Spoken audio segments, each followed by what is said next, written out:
live. What's going on, everybody? What's up, everybody? About it. Welcome to Cigars Unbanded special edition. We got a couple guests tonight. We got everybody from the panel: Felipe, Mike, Matt, Johnny, another Michael, and a Roger. And we're joined by a Discord legend in the Cigars Unbanded community, Mr. Todd Skinny Money. What's going on, Todd? What's going on, fellas? Good to be here. Good to have you. And of course, the man of the hour, Mr. Michael Herklots of Ferio Tego. Thanks for joining us, man. Yeah, man. How about it? Thanks for having me. Awesome, man. It's our pleasure.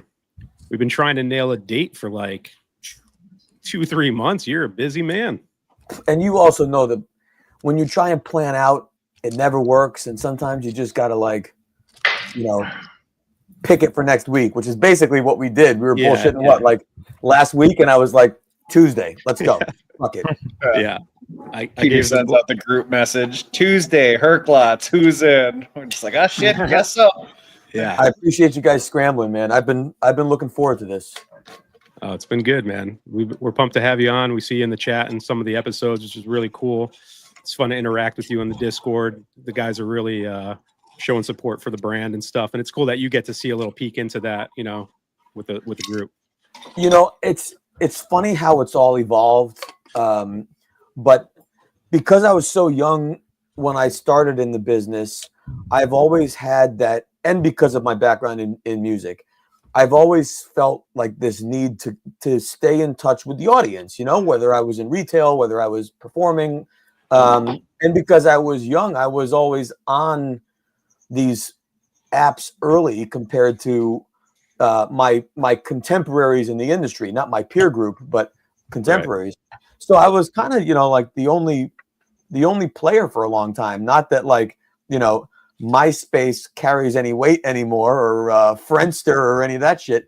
But I built early communities back in those days. Even the old bulletin boards, like the old Cigar Aficionado bulletin board, the Cigar Family bulletin boards. I was active in those.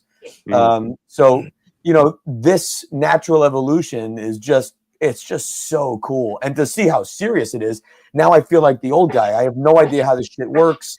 I wouldn't even know how to start a StreamYard, anything. So I'm glad you guys are handling the hard stuff now.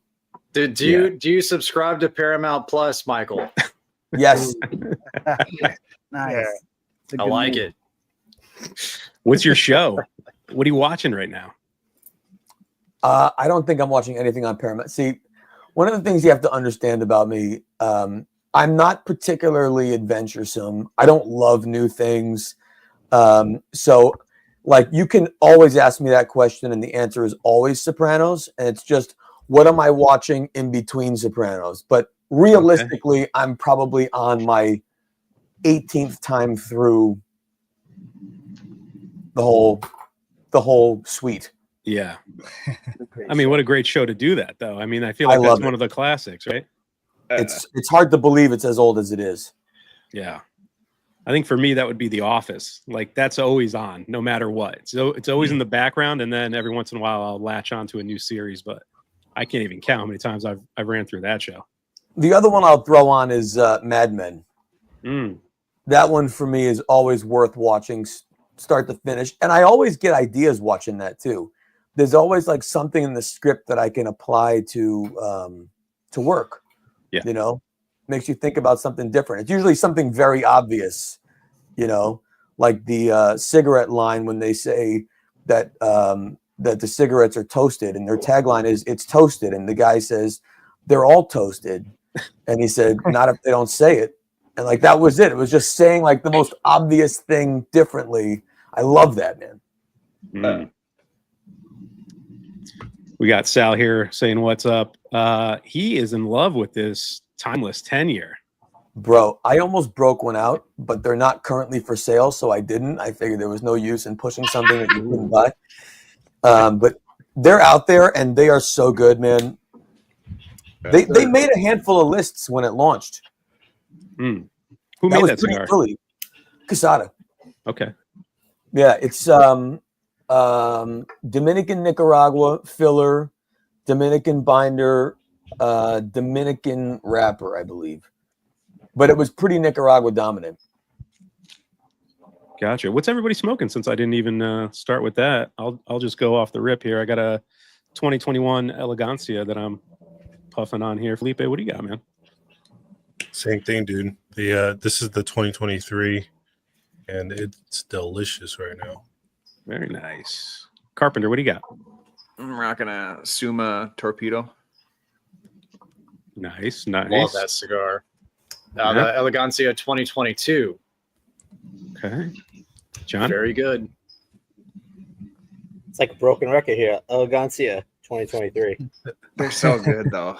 It's a lot of fan favorites. Got the timeless in Sterling. Oh, Is that Toro? Okay. Yes, sir. It's the one that you sent me. Oh, cool. What do you got, Roger? I'm with Johnny and Felipe. 2023 Elegancia as well. Very cool. Michael, what are you smoking? I'm smoking a 2023 Generoso. I was smoking an Elegancia earlier, and I got jammed up. I didn't finish it, but I was looking forward to this. And then I have a Summa on deck. Very nice. Oh, yeah. What about you, Skinny? Skinny lit up a Summa torpedo, but Skinny was also sitting back and brought an entire array of every single cigar. We got another Summa. We got the Napa Timeless. We got the Metro and the Chunky Bunky, the Metro Connecticut. I'm going to Napa next week. Old Nat Sherman Timeless right here. Michael Nice. will help me with what Is that round or this box is. pressed? Generoso. This is box pressed. Yes, that's the original Supreme. Mm. We got the Polka and Brevis. Oh, he loves those. We got a 554. God, love a 554. Michael, is We Skinny got on a your payroll? Sterling. So that first timeless that you held up, that was original production because that's just standalone band.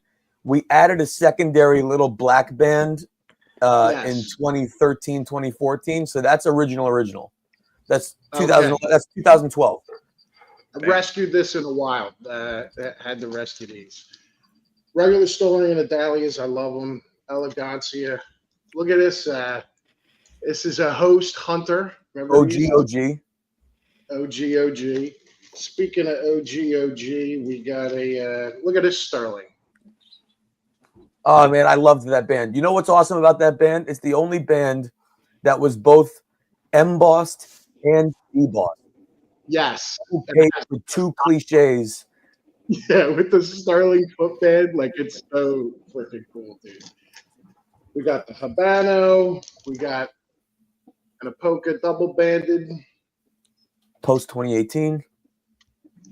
Apoca Immenso. That's the Reserva that was originally 1930. Yes. And wasn't this, the 1930, which I just bought a box of 1930s. I found them online. It's coming tomorrow. Another Connecticut. Host Maduro. Well, that's all the time we have for today, folks. Thanks for joining us. Pan Americana in Toro. This just came out last year. Insane. I got a Salbino. It'd be easier to say what you didn't bring at this point. And another Nat Sherman. Yeah, that's 2016. I won't even go into the rest. As you can see, it is a lineup that's like the Yankees, bro. It just don't stop. Did you guys hear the story of how I met how I met Skinny officially? Oh, please tell it. Please tell it. Yeah, no, let's hear this. You know, I often get correspondence from people, email, info at Ferio, sliding into the DMs. I get a LinkedIn message, and it says, hey, I love the host, but this batch I got doesn't taste sweet. So I'm like, fucking here we go. This is just what I need. One of these guys. So I'm like, come on. That's what we call them, eggers. So I'm like, trying to look up Tad Agostini, looking up. I can't find anything. The guy's a ghost online. I'm like, oh man, I don't know. So I said, hey, can you send me a picture of the box? He sends me a picture of everything. I send it to the factory, just to be sure. And then I go to a local store. I grab a box and went to another store, grabbed some cigars just to taste them. Nothing was out of the ordinary. So he writes me like 3 days later. He's like, hey, send me your home address and I'll send these to you. And I'm like, all right, this is getting Home fucking weird. address? No. You asked me for an address. You ain't playing me out right here. You asked me for an address to send it. Address. An address. Home address. Well, I don't have any other address. I work at home. So you're right. You're right. No, you're right. Send me your address. So I'm like, oh man, this is weird. I'm like, I don't need the box back, like it's cool. Well, I can send you another box. And he's like, I don't need another box. So anyway, fast forward, we're at an event that night in Greenwich, and this guy walks over and he's like, hey, you want to laugh? I'm like, sure. He's like, I'm Todd Agostini, the crazy fuck that was emailing you about the host. And didn't you have him in your car too? You were like, it was great. It was so great. But as soon as I met him, I was like, I got a guy that you need to meet. And he's here at this event. And it's a guy I met 20 years ago in Greenwich. And I introduced them with the full disclosure of, look, I'm going to introduce you guys. And I'm just telling you, you are going to hit it off so fast. And Todd, I've known for 11 minutes. And this guy I've known for like 25 years. And sure as shit, like 2 weeks later, I'm getting text messaged pictures of these guys at dinner down in Philly drinking wine. I'm like, I love it.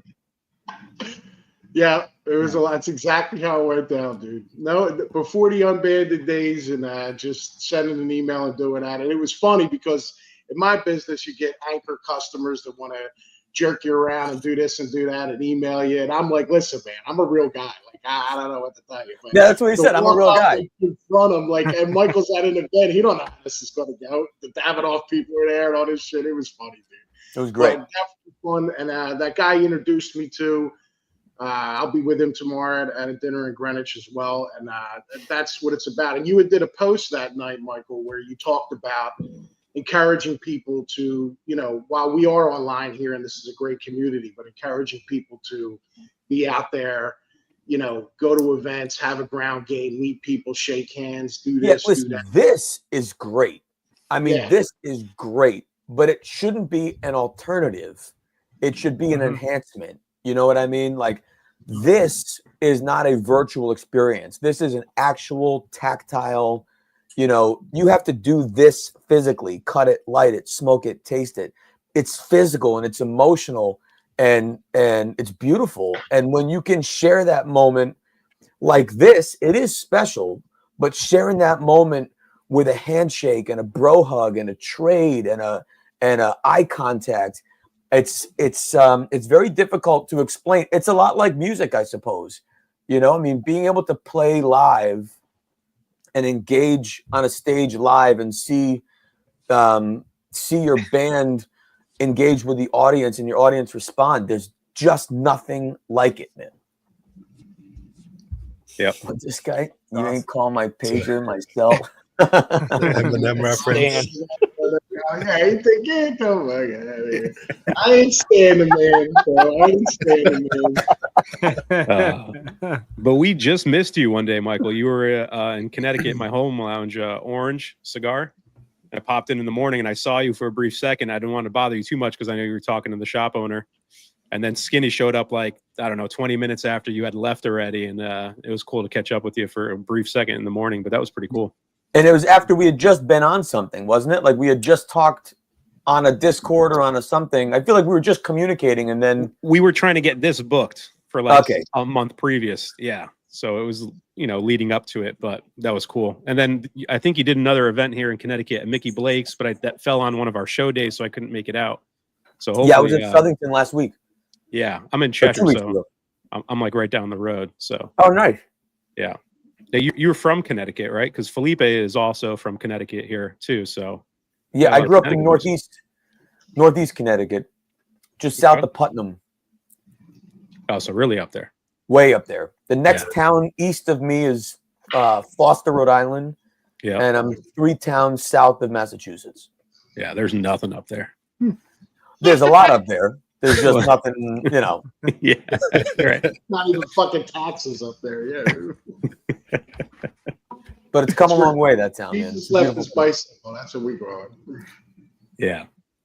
So how was PCA this year? I mean, it was, a few months ago, New Orleans was good. It seemed like a lot of people had positive things to say for the new venue. Yeah, listen, I don't know how you could have anything negative to say. The weather was incredible.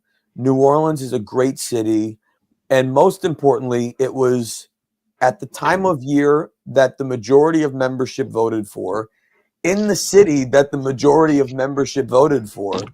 I mean, it was everything everyone had asked for. We made come true. You know, it's from a board perspective. I'm on the board. So, you know, if anyone was unhappy, I don't know how you could have been. And what's great about that venue is you really weed out the vacationers and the hobbyists. And, you know, you're talking about a hall full of people who are there to do business. Yeah. And that's what it was, man. You know, even with the shaved day, so it was slightly shorter, but man, people came to do work. And that's what I like, you know. I mean, my motto for a long time has been, if you have to get on an airplane and fly to another city to hand in an order, I think you're doing the show wrong. So when you come to our booth, either I'm going to walk you through for the first time, or we're going to sit down and talk about how we're going to grow our business together. You know, I mean, sure. If you're asking me for a price list, then you're doing something wrong and we're doing something wrong, because that limited time that we have together has to be really serious and really thoughtful and very deliberate. Yeah. Makes sense. You know, I mean, now so much business is done through, you know, email. So it's like, you got to go with a set purpose when you go to a convention like that, you know, face-to-face business and stuff. So, and back to what we said before, it's still a physical and emotional and personal business. So it's great to hug and to say thank you in person and to shake their hand. But if you're not going to write business and you don't have an order prepared and you're asking me for a sample, you know, I'll see you when you get home. You know, like, let me jot it down and we'll have a rep follow up and we'll send you samples or do all that. But, you know, let's make the most of our time together, you know? Sure. We got a question here from Ben. He's saying, are we getting Elegancia and Generoso in 25-26? Was there a reason for the 24 hiatus, or did he miss something? No, 24s are shipping soon. 23s are in market. So we increased production with the hope that we could hold back vintages and really embrace the wine idea. So 21 obviously was our first year out. It had to drop when it dropped. We did a small production. 22, we increased production and dropped it earlier. 23, we dropped it about 16 months later in the fall of 23. So now we'll push the 24s, which were made in 23. We'll drop them in 25. Okay. I love that. Same cadence like, as well. Same cadence as well, like the wine industry, like a September kind of vintage roll. You know, I'm not playing it that literally, although I like the idea. We're just trying to be responsive to market. You know, Summa's introduction also changed some of the momentum in some stores versus other stores. In some stores, it increased Elegancia and Generoso. In other stores, it kind of took over Elegancia and Generoso. So, you know, we're 3.5 years in the market. I mean, we're still, you know, we're still having accidents at night. So, you know, it's important that we pay a lot of attention and that we're not moving too fast and that we really take our time and listen and be thoughtful, because there's other stuff we want to do. There's other songs we're writing, but you have to make sure, like we said it earlier, you have to make sure that you're still playing your hits when you're out there on the road, because no one wants to go see 90-minute show of new material. You know, I mean, that sounds, especially if your favorite band, that sounds terrible. And, you know, there's a lot to learn from our portfolio if you're not familiar with the breadth of Ferio Tego. It's, you know, 9, 10, it's 12 core blends. So there's lots to discover and lots to talk about. And so we're really being thoughtful about how we kind of lay out those additional drops. But they're ready. They're in inventory. and they're fucking good, man. Same box. Yeah. I like that. Yeah, I've seen box sizes change now because prices are going up and tariffs, all that nonsense that's happening. I've noticed a few brands are now shrinking their boxes to kind of make it more less of a hit on consumers or anything. Is that something you've thought about? I know you released the wet packs, stuff like that, so it's like, yeah, that was already in the works pre-tariff. But I mean, shrinking boxes actually doesn't help. I mean, it helps the box buyer, I suppose. It feels like a scam to me. If you want to buy a box of cigars, and I get it with chips all day and Oreos. I mean, the family size Oreos is the size of the bag I bought 2 years ago for regular price. Why is there so much hair in the bag? I don't buy it. But what you're saving in tobacco cost, now you have to amortize out over less cigars from your box cost, which is really becoming a very, very expensive piece of the package. I mean, wood is expensive, hinges are expensive. Looking at Elegancia and Generoso, we have the felt pouch, the cardboard outer, the felt bottom, the NFC chip. I mean, all that stuff, which I'm unforgiving about. I believe it's important, no different than the value of a great car. You can't get a luxury car with a roll down window to save $200. Like, it's just not going to happen. That's not the experience. So we're keeping everything tens, man. That's it. The box, you gift cigars to people in them. I keep cigars in little stashes. I got wine lockers, places at venues. Like, you can use that. So it's not a dude. And that was the point, is to give utility. I look, $23 is not inexpensive. But when you're getting a travel humidor that lasts forever, what's $230? I mean, the cigars are free. Yeah. Really. Yeah. And I was just going through all my empty boxes and coming out of the bedroom and holding up to my wife. I'm like, see, this one's cool. I'll keep this one. And it was actually a nice one. And then I pull out one that's just like a cedar box. I'm like, I don't even know why the fuck I'm holding on to this. Bro, I walked by a shop in my neighborhood. Oh, that's a good box.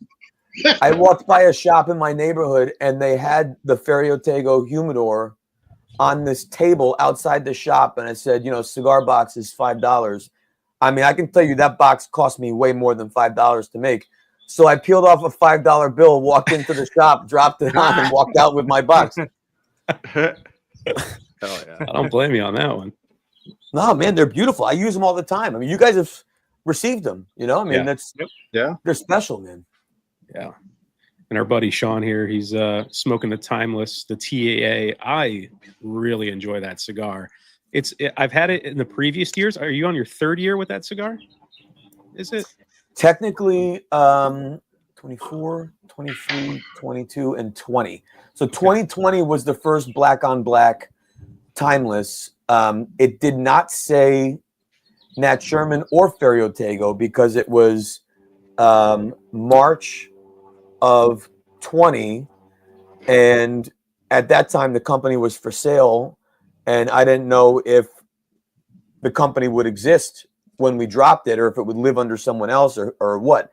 So the OG 2020 is just the black on black Timeless TAA. And then we added the year and added the year in red starting in 23.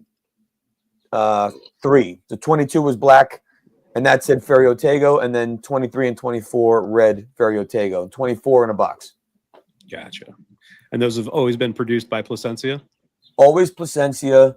And it's a kind of a wild blend, man. When, plus I give them a lot of credit. I've been going down there since 2012. And, you guys are familiar with the history of Plasencia, their namesake brand as we know it today, I think launched in maybe 15 or 16 and hit the market, something like that with Almafuerte. Around there, yeah. But I was making blends there before that launched, and I was really trying to push like Panamericana for example, that was really trying to push experiences and flavors outside of things that tasted like them. And they were so open to it and hip to the idea that they never tried to white label for me. It was always a much more labor intensive process. I got to do with Plasencia what I had done with Quesada for years, which I hadn't earned that right yet with Quesada, with Plasencia. But Quesada's vouched for me early. And, I spent a lot of time with Plasencias over those early years. And so I was able to really get into the tobacco and blend. And so I was making stuff that tasted unlike what they were doing. And at one point we were having a conversation about the regions and how unfortunate it is that we just get stuck in the regions playing the role that they're cast to play. So, Jalapa is wrapper land, and that's all it's ever going to be, and maybe binder, but no one uses Jalapa for wrapper. And Esteli is, where you get all your strength and fortitude and richness from that soil for filler. But, you can yield wrapper, but it's rarely used for premium. They sell it for other stuff. And I was like, what if we can make a blend that does the opposite and shows the strength of Esteli as a wrapper, and then you show the gracefulness of Jalapa in its strongest form, because who uses Ligero from Jalapa? You're trying to yield wrapper. And so that blend is a majority Jalapa blend. In fact, it might be 100% Jalapa blend. I have to go back and look. And then the wrapper is a low priming from Esteli. And so it's the closest thing I get to an ass kicker. I mean, I say we don't make ass kickers. We really don't.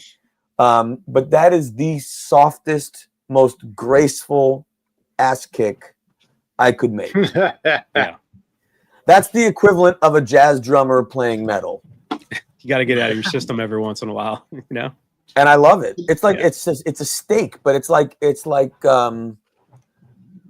Wagyu. There's something that's like so delicious and so aged and so meaty. I mean, obviously it's meaty, but there's something so graceful and balanced and approachable to it. Yeah. Our buddy Nick. Oh, go ahead, Skinny. Go ahead. My question is, you blended every one of those timelesses, you personally, correct? Yes. And then the timelesses that are out now, the Metros that are out now, which ones? I know you were involved in the blends for some, and some were like whatever. So, yeah, that's a great question. So the oldest blends in the portfolio are the Metropolitan Host, Natural, the Metropolitan, that's the Honduran Sweet Cap, Metropolitan Connecticut, which is the blue label, and Metropolitan Maduro, which is the red label, which are both made in Dominican, which is that classic cigar boom story, same blend, mild Dominican, two wrappers. Those three blends were the three that I kept when I joined Nat Sherman in 2011, and everything else we discontinued, took off the market, because those were all blends that had been created in order to discount, basically. And so to reset equity, we went back to the original three. And so those are blends that I protected, preserved, and maintained, but I really didn't tweak. I did very, very minor tweaks in 2012, just to the two Dominican ones. Then I added the Metropolitan Host in 2014. That was me. I added Metropolitan Habano in 2016. So those were mine. And then Timeless starting in 2011, 2012, all four of those were mine. And then obviously Ferio Tego is all mine. But to drill down on your question more, they've all become mine only because under Ferio, we went back into the studio and re-recorded everything. This wasn't just buying the master and running another cut. We went back into the studio and remastered those albums and re-recorded where necessary. So Metropolitan remastered, Supreme re-recorded, Because look, Ferio Tego, we didn't start Ferio Tego to continue someone else's legacy. Ferio Tego is our legacy. And so even though we have the good fortune of having a library of work, it was important that it taste, feel, and represent Ferio Tego. So when you look back at it today, you don't have to pull out an encyclopedia to understand why something tastes the way it does, which is what has made this so cool, because people discover Metropolitan Connecticut right now, and it is as relevant as a mellow, smooth, easy Connecticut shade cigar can be from Dominican. If you do your homework and realize that cigar was released in 1995, find me another blend and brand from the 1995 era that is delivering the way that cigar is delivering for $9. You're not going to find it. Yeah, nah. And but you've been blending then, and we're blending as a Nat Sherman person since. Well, I was blending before that. I was playing around. I started playing around in 2000. I got to Davidoff in 2002. So I started playing in the factories around 04, 05. And then I started making stuff for the Davidoff stores in 05, 06. Okay. And then I did a couple secret projects in 08. I did a project that Pete Johnson ultimately sold called Schrader, and another one called Parati, which was actually that was made by the factory where Casada is today, totally under secret. And it was an experiment to see if we could get people to taste Casada cigars differently if they didn't know they were made by Casada, which worked. So that was 2007, 8, 9. So it's been a while, man. But Timeless for sure was the first project I got to author nationally and get some credit. Nice. Wow. Great cigars, man. Great job. Yeah, that was high up on the CA list the year it came out, right? Like it was like fucking number 10, bro. Oh, 10. Oh shit. Okay. Oh, yeah. It was good. With zero advertising in the history of the company. I mean, it was a challenging relationship between CA and Mr. Shankin and Mr. Sherman. I mean, there was some old stuff. So when that cigar popped up, there was a lot of like, you got to be kidding me. But so fucking cigar cool. speaks for you know itself. what? They were generous enough to keep it where it belonged, and they didn't have to do that. Let's face it, and they did. Nice. You also ranked this year with the Summa, correct? Yeah. Should have been higher. Should have been higher. Yeah. Agreed. In my opinion. Agreed. Fucking But right. once again, for zero advertising, zero support, Now it makes sense. there were a lot of 93s or 92s, whatever. Doesn't say. Whatever it was, 93, 92. There were a lot of those. Yeah. So they could have picked another one. The fact that they picked ours and they didn't have to, speaks a lot to, I think, their credibility. Despite how you want to play it, it's not all advertisers that make that list. Yeah. As it shouldn't be. We got a question here from Xavier. He wants to know what you would recommend from the catalog for someone who's a beginner smoker. He's looking to get something for his brother. So what would you walk them down in the Ferio Tego lane? Well, you have to. So I've said this a lot, and so I won't regurgitate it. But you can find it very easily on my social media. Smoking your first cigar today is very different than smoking your first cigar in 1998. In 1998, you could smoke your first cigar at 18, and often people did because it was the first thing they could do that felt adult. Today, people are entering the hobby later, especially post-COVID. And so there are a lot of people who are discovering cigars. I was just in Stamford, Connecticut last week, and I had 3 people who smoked their first cigar with me. And I asked all of them the same question. Do you drink coffee? If you do, how do you drink it? Do you drink alcohol? If you do, what do you like? Do you eat meat?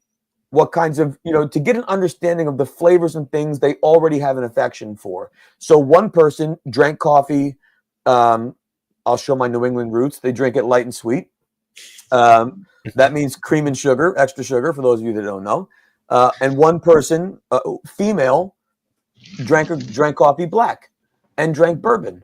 So the point of entry to our portfolio was different for both of those people, because if you love things that are creamy and sweet, I'm going to cut and light a host for you, and I'm going to meet you exactly at the thing that you already love.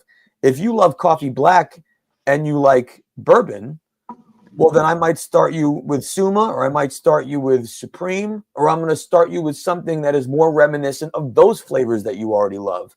But you have to find the invitation. Yeah, that one. Now, the only problem with that TAA is just that it does have some ferocity. So then you have to ask the question, do you smoke? Right. I mean, if you're using Zyn, or you're vaping, or you smoke cigarettes, then that's also different, because you have a different tolerance for nicotine. But then if you do smoke pot or you do smoke cigarettes, then you're also used to inhaling. So then we have to counter for that by finding a larger format, or finding something so that when you take a puff, it feels obviously different when you put it to your lips. Yeah. But to answer, that's a very long answer. If your brother is enjoying cigars already and you're just looking for the entry point for us, I would not find a cigar that he loves and try and match it, because nothing that we make tastes like anything else in the humidor. And so I don't want you to compare to something that we can't be compared to. I want to find flavors that you love, and then I want to put you there in our portfolio, our approach to flavors like that. Makes sense. Yeah. What shop in Stanford were you at last week? Connecticut Cigar Company.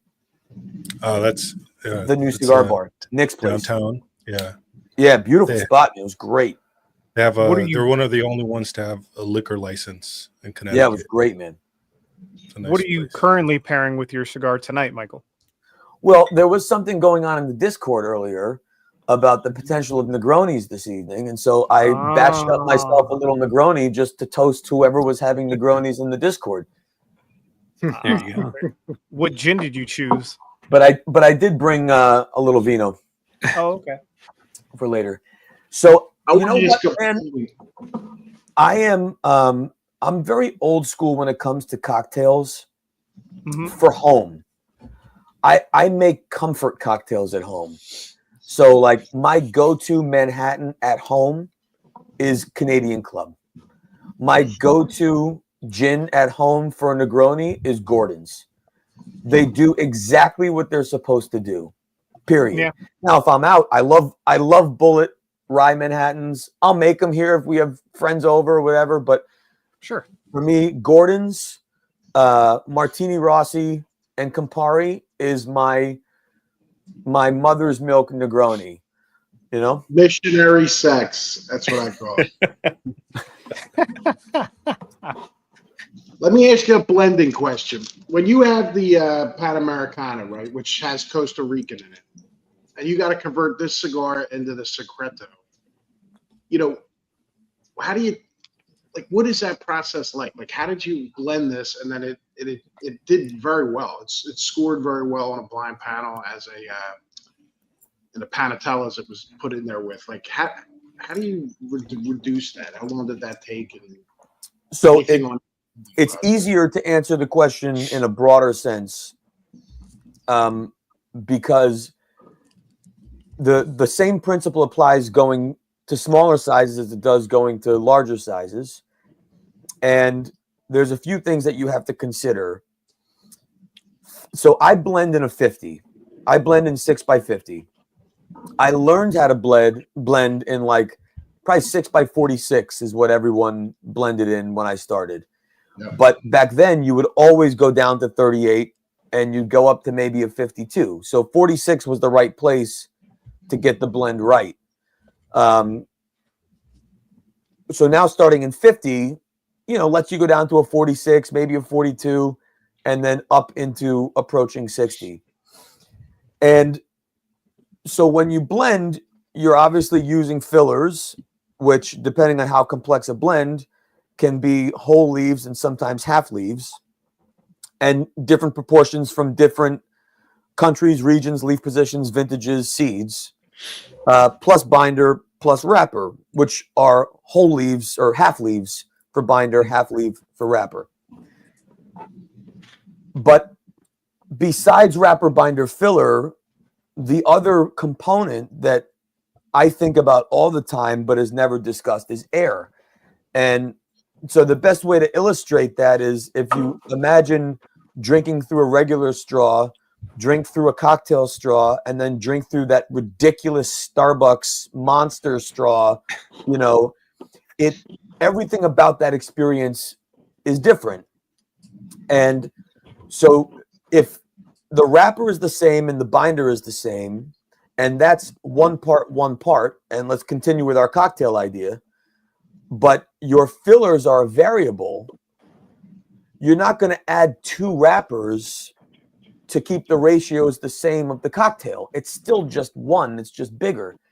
And so you have to find ways to balance the behavior and the relationship of wrapper and binder to filler. And so the analogy I use a lot is, both for blend maintenance and blend diversification, is to think of it like a cast in a show. And so in a 50, that's the show the way it's intended to be. That's all the characters, the set, the music, everything in balance. But if I have to take that show and move it to a stage half the size, what am I going to keep? And what am I going to eliminate? And what's the most important things to make that show feel the same without you noticing that some piece is missing? And that depends entirely on the blend. So in Panamericana, for example, you talk about Costa Rica. Well, that Costa Rica has a saltiness that's such a compelling part of that blend, it has to be there. So to make sure that that's there in a 38, you're talking about a half a leaf or less to get that to work. But that also means that in a 38, you're barely using, well, actually that's a 40, you're barely using whole leaves at all. So then you have to figure out, okay, which ones are we going to displace to allow the Costa Rican to do its thing and then still allow you to get the flavor of the Ecuador Sumatra without that taking over and that little cigar tasting like a pencil, which is what happens. The blends have so much in them. Yeah. Now you go the other way to a 60, and now you have so much air moving through that cylinder. Even though you have so much more filler, you still have 1 binder and 1 wrapper. And now you have 6 leaves of filler instead of 4 leaves of filler in the 50. So you have to add more to it. But what the fuck are you going to do to counter all of that air moving through? It's like adding water to whiskey. So how do you increase the concentration and intensity to counter the effect of the dilution of air running through that big straw that is a 60 ring gauge? And so for me, it is a paralyzing process to get it right. But the reality is, for a lot of people, they don't care. For a lot of folks, it's like, take the blend, ratchet it up for a 60, ratchet it down for a 38, and go to market. Yeah. But it's so important for me that you still, when the cigar is extinguished, whether it's a 40-minute secreto or a 2-hour gordo, when it's done and you put it down, you've heard the same story. You've just heard it a different way. Yep. That's an important part of the process to me. Yeah. Nah. I was. And honestly, bro, I don't know if it's worth it. I really don't know. If it's worth it, because we're not just maintaining a blend; we're maintaining, 67 unique versions of 12 different blends. Yep. It's a lot. Well, I think that's important to meet somebody where they are, though, too. What do you mean? That's all. that's also important to meet somebody where they're at, right? Because you might have people that only smoke certain Vitola sizes, that they're like Vitola size dependent. And that could be because they only square away so much time that they don't ever smoke 660s or Churchills, right? Well, especially in that world. So I think when you take the 55 and up audience versus those that rarely smoke above that ring gauge, I think for a lot of, let's say, the average cigar smokers that are living between 54 and 48, let's say. Sure. I think there's a big sweet spot of consumers there. In the occasional 60 that they smoke, they're also approaching it with different expectations than the 60 ring gauge smoker. Disappointment. Well, could be, but that's also why, bro. Let me tell you this: if you haven't had Summa in a 60, it's so good. I gave Skinny his first one, and he's like, "Get out of here." I'm like, I'm telling you. But like, yeah, it wouldn't translate the same if there wasn't that much emphasis on it translating the same way as like all the other sizes. All That's of the point. 60s take me weeks longer to finish. Yeah. Yeah, it's so cool, and I can tell, the way you're talking about it, the integrity of how you've done it, and it's worth it when a brand does that in the Vitolas, and you can basically work through them and have similar but differing experiences in a delicious blend. It just gives you so much as a customer, and I love being a customer of tobacco. I mean, everybody thinks tobacco is cool. No shit. I am like unapologetically a customer, and it was fun getting that Secreto, and then getting the Summa and Turo as the last release, and then tasting that, and then understanding you blended it off of that. Going around in Panamericana, still doing something different. But there. as much as you love being a consumer, I mean, let's face it, the people on this panel and the people who are bothering to be logged in between 1020 and 720 across the United States, you guys are not fucking regular people. You know what I mean? Like, you have a totally different affection for this, but we also have to make sure that, more importantly, that we're just connecting to the guy who goes to a cigar bar on Fridays, watches the game, plays golf on Sunday, and smokes one on the front nine, back nine, and then one in the pro shop later, or at the clubhouse later. And they don't have a single friend that identifies as a cigar friend. Not a one. They don't belong to a Facebook group, if they're even on Facebook at all. And we have to appeal to them. And they've never heard of me. They've never heard of Ferio. They just know that they smoked this cigar with the guy beating a dragon, and that was great, and I'm going to find that again. Great. And that to me is important, that we make our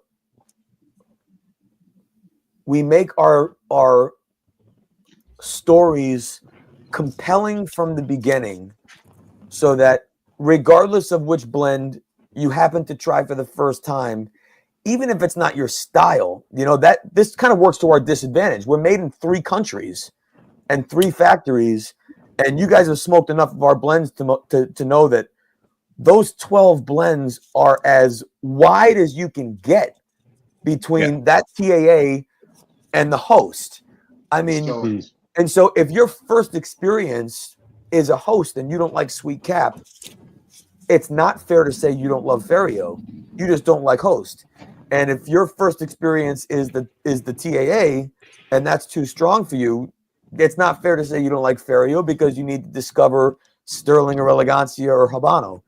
So it takes longer, but I hope that with all of them, even if it's not your favorite, we get credit for the extras that sometimes we overlook, like combustion, like body, like complexity, development. There's so much more happening that I think can be appreciated from an artistic perspective as a consumer, that hopefully that's enough to invite you to discover.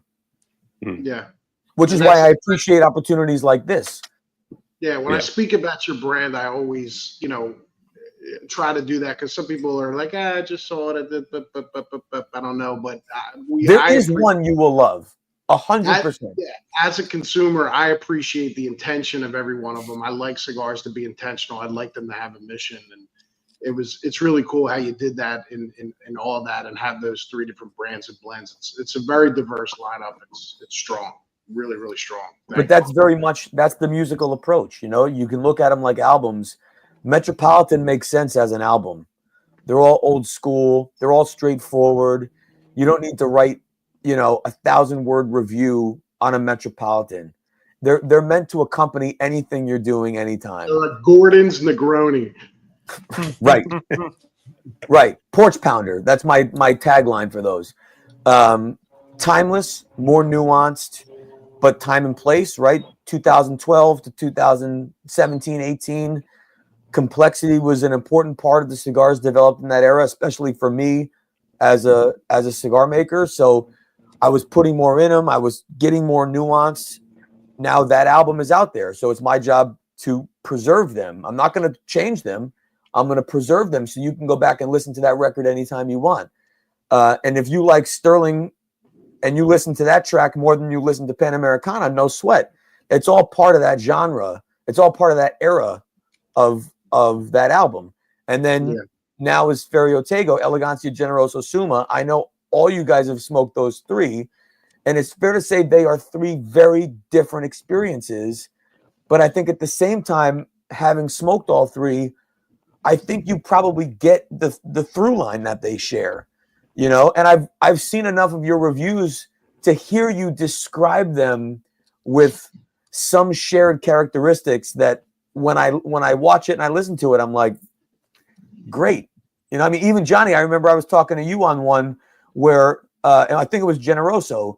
It had a pepperiness that you didn't like, but the mouthfeel that you appreciated. And you said something like, you know, I get it, I just don't like it. Or I get it, but it's not for me. Which, that's the greatest compliment in the world because it speaks to the intentionality, but it also speaks to your generosity in giving all the credit. You know what I mean? And not just, if I don't like the flavor, then the whole thing is trash. Yeah. We got a comment here from our buddy James. He wants to know when you're going to put out a $100 cigar since everyone else seems to be doing it. I did. Really? When was it? I just charged $23 for it. Yes. Nice. Well played. We gotta clip that. Perfect. Yeah. Well played. Well played. We do this dumb series that Johnny thought up, and it's we buy outrageously Always priced Johnny's. cigars, smoke them, and review them as a group. And I've seen it. Yeah, it's Nothing brings me more joy than to watch that segment, man. yeah. Nothing has lived up to the hype really yet. You know, especially in the $100 bracket. We're now in the $50 bracket, playing around with those cigars. But I think, in fairness, you're not smoking them blind, right? No, those are banded. Mm-hmm. And that's the most important part, Yeah. because whether it's the car you drive, the suit you wear, the watch on your wrist, or the cigar that you smoke, or the wine that you break out, not in the privacy of, or maybe even in the privacy of your own home, it's not just about flexing to your audience. It's about flexing to yourself. I mean, fucking hell. You know, when I get in my car, I'm so happy to see that Cadillac badge. Every time I get in, it makes me feel great. And you know, there are cigars that I can tell you right now, when I light up a Davidoff, it brings me back to when I was a 19-year-old kid aspiring to be able to afford it, never imagining I'd work for them for 10 years and then they would be my distribution partner and I'd own a fucking cigar company, right? But it can put you in a mindset that makes you feel something. And so to me, when you can smoke a $500 cigar or a $100 cigar, there's something more than flavor. Now, what that exponential value is, I have no idea. That's up to you as the person that spent the money on it. As someone that creates, as a new brand, I have to make sure that I'm worth every single penny you pay, and that the exponential is free. That's the Ferio Tego model. So I want to make sure that $23, $24, $25, that's not inexpensive for a cigar by any means. But I believe that if you spend $25 on an Elegancia, Generoso, or Summa, you win. I absolutely believe that, because there's no risk. It's dynamic. It's compelling. It's interesting. It's consistent. And because there are cigars at 2, 3, and 4 times the price, 10 times the price, that don't deliver that, then you are only paying for the exponential piece. And I think eventually that wears off, right? Brands evolve. I want to make sure that as Ferio Tego evolves, part of our evolution is that you love us because what we stand for what we deliver in the goods, you know, and flex with it. You know, you should feel proud flexing with a $25 cigar, $22. You should feel proud flexing with a fucking $8 cigar. You're burning money, man. If you have the time and the ability to cut, light, and enjoy money, man, that's a flex. And I think we're a brand worth flexing. Yeah. And in the similar aspect of like other trends that, you know, the industry is doing, I think I've heard you speak on this before, but with all the LEs and limited editions that become so tiresome now, you know, a lot of brands put out so many a year. And I've noticed with you that really doesn't happen. I believe you have the TA exclusive once a year, but you're not pumping out a new blend, a new, you know, offshoot of something every 3-4 months, like some of these brands. And that's got to be intentional, right? Bro, think of every one-hit wonder, every summer hit, and then rattle off the bands that played them. And you listen to it for months. I couldn't tell you who sang those songs. You know, something pops on, I'm like, oh, babe, remember this used to be on the beach when we were driving to the beach in 2008 when we were dating? Who sang it? No idea. What's the name of that band? What's the name of that No band? idea. That's Do not you what like I'm not pop. coladas? Yeah, who said that? You're gonna date yourself on that one, bro. But you know, it's not what I'm doing, man. It has to be repeatable. The best brands, the best experiences have to be repeatable. You know, we were talking about what shows are we watching. We all mentioned shows that we watch serially. Classics. Not the show that's on right now that you have to get through the first 4 episodes to decide if you even like it or not. Like, if I'm going to spend an hour of my day, I just worked all day. I have 1 hour to watch something. Am I going to take a chance? Yeah. Really? You know, I don't know. I'm not. And I know people do, and it's exciting, and memes are fun, especially now. You know, crypto is fun. Let's see what happens. But, you know, rug pulls suck. They suck. And once you get burned, it's like, I think I am going to cash out and I will go find a dividend again. Right. Or not. Because if that's what you love, that's what you love. And do it. And there's so much of it. And I'm not begrudging anyone's business model. I think it's great. I just have no tolerance for it. I'm not a pop guy. I'm a jazz guy. It's just not my style. I don't change my look every season. You know, I've been wearing the same suits for 12 years. Like, I thrive in consistency because I was also brought up in the business in an era of consistency and brand building and loyalty. And even though I grew up in a time where it was still in this style of rotation, as opposed to I smoke the same cigar every day, multiple times a day, regardless time, place, whatever, that's my brand. I grew up in the idea of this one at this time, this one at this time, this one at this time, but still the idea of a loyal rotation. And I think that's an important part. And I think now more than ever, people are looking for a sure thing. You know, I mean, I don't have $25 to blow on 12 chances. So if I'm going to go play cards, or I'm going to try a new bottle of wine, or I'm going to do whatever, like, That's my chance money. And so everyone has a little bit of that, but we don't have all of it. And so, let us be a sure thing as we go. But rest assured, we're working on a lot of new stuff. I mean, I can show you the piles of blends that I have here that I'm working on. But when we release it, it'll be thoughtful.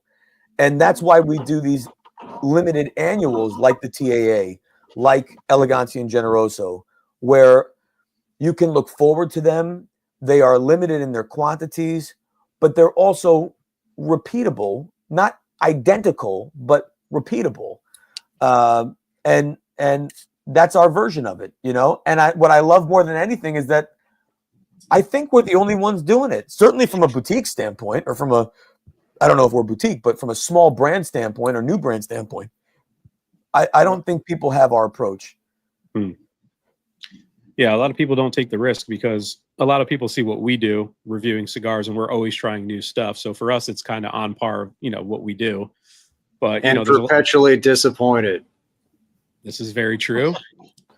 But also perpetually included. And so you have to look at the value of a headline. It's when we live in an every day is a new day and you don't earn any points yesterday. It's like if airline rewards programs started at 0 every day, that's what our society is. So despite all the accolades and all the reviews and the exciting stuff we did, you show up at the next trade show and everyone says, what's new? It's like, motherfucker, I'm 3 years old. Like the whole thing is new. You know what I mean? It's all new. All of it. It's all new. So, I really try and just drive home like that's new. That mentality is new. Consistency is new. Dependability is new. I want to bring that back. And, it's interesting. The more I watch interviews and read interviews, and I see even more established brands start to say things that sound awfully familiar to me, I wonder if some of that is rubbing off a little bit. And I hope it is for everybody, because no retailer has a whole section of their shop that says coming soon PCA 2026. Right. Yeah. That makes sense. Our buddy Hugo here, big fan of Lanceros. Any dabbling in that? It's a weird size, real men don't smoke it. So we have, first of all, real men do smoke it. I'm just busting anybody's chops. But real companies don't make any money selling them. So we do have a 6x38 in Timeless Prestige. And then we have Lonsdale in Sterling. And then we have Corona Gordas in Sterling and Summa. And we have Petit Coronas in Prestige and Panamericana. So only one traditional Lancero in a classic Laguito number 2 in Prestige. And that's it for now. Okay. What's your personal favorite size? Oh, it sucks, man. It's such a tough thing to answer because, I'm a thin guy. I'm small. I look stupid smoking big cigars.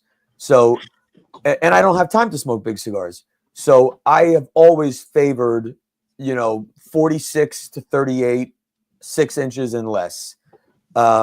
Because of time. I was in retail, for crying out loud. Like, if you light up a Churchill, it sounds like that's a great idea because you work all day. But, inevitably you put it down, another salesperson picks it up, someone dumps it in the ashtray. Like, you don't get the benefit of enjoying a large format. So I smoke like I read. I haven't read a book in 20 years, but I read magazines all day because it chops it up into stories that I can tolerate and then go read another story. So I love Petit Coronas, I love Coronas, I love Corona Gordas, and I love Lanceros. Now, that said, I smoke more Toros than anything because those are the sizes that I'm always testing on, basing on, blending on. So I'm always smoking 6x50, and that's fast becoming a familiar favorite because it just feels so comfortable. Familiarity. Yeah. But still, I don't leave my house without a Timeless number 4 Prestige, Secreto, Divino, which is the short Perfecto in Prestige. I'm always loaded Plus, we just launched Petites in Metropolitan, the little 5-packs. So I'm always loaded with small formats, just because I love high-end, high-quality, deliberate, focused, quick experiences. Yeah. I mean, Javi's trying to milk some information out of you here, but he wants to know if, are you willing to discuss anything that's coming up, or should there be a certain time this year if anything else is going to be releasing that we should keep our eyes out for? So we will have one completely new project in one Vitola launched this year. And actually two. We'll have two. One kind of officially, one kind of unofficially. But two things will drop that are not, say, TAA, or of course we'll do a 2025 TAA, 2024 Elegancia and Generoso I already spoke about.